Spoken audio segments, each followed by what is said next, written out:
جتنا ہی بہترین کلام ہو اتنا ہی دل ہمارا خوش ہوتا ہے اور اتنے ہی ایمان میں تاثیر پیدا ہوتی ہے.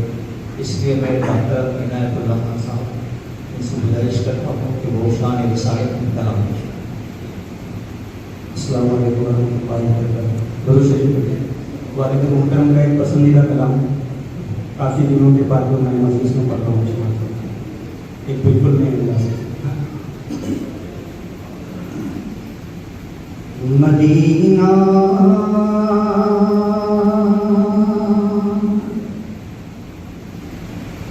مرکز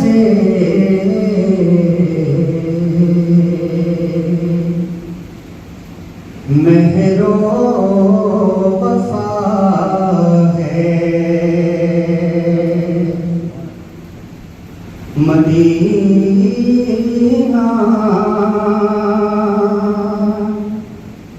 مصدر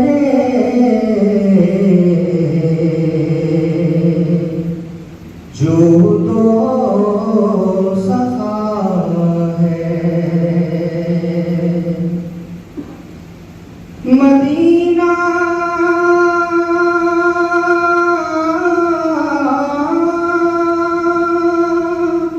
حسن فطرت کا ہے مرکز. مدینے میں جمال مصطفیٰ ہے. تو پھر میری الفت مدینے سے یوں ہی نہیں. میری الفت مدینے سے یوں ہی نہیں. میرے آقا کا روضہ مدینے میں ہے. میرے آقا کا روضہ مدینے میں ہے. اور میں مدینے کی جانب نہ کیسے کھینچوں. میں مدینے کی جانب نہ کیسے کھینچوں. میرا دین اور دنیا مدینے میں ہے. پھول کھلتے ہیں پڑھ پڑھ کے سونے والا.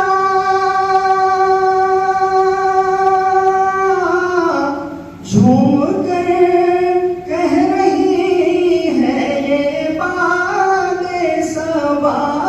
جھوم کر کہہ رہی ہے یہ باد صبا.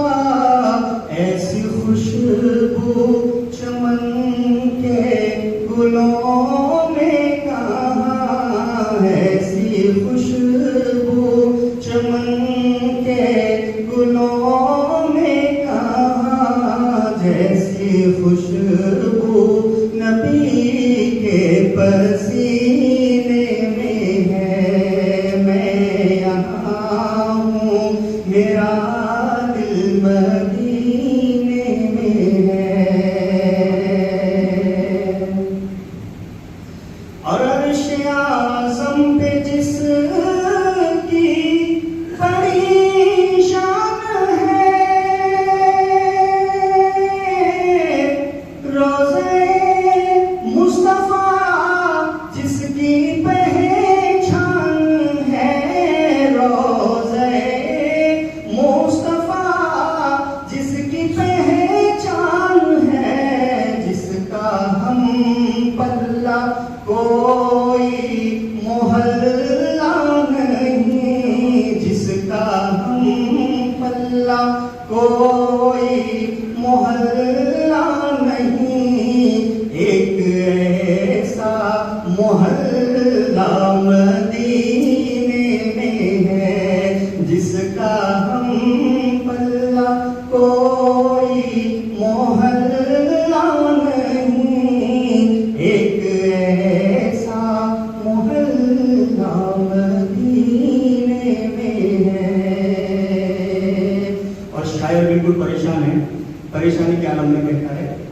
کہ ایک ہے جنت تیری، ایک ہے حجرہ تیرا، میرے مولا بتا اب میں جاؤں کہاں، میرے مولا بتا اب میں جاؤں کہاں، بھیج دی رب نے جنت اسی حجرے میں، بھیج دی رب نے جنت اسی حجرے میں، امی عائشہ کا حجرہ مدینے میں ہے، بھیج دی رب نے جنت اسی حجرے میں، امی عائشہ کا حجرہ مدینے میں ہے، میں یہاں ہوں میرا دل مدینے میں ہے، اور پھر مجھے موت کا کوئی خطرہ نہ ہو،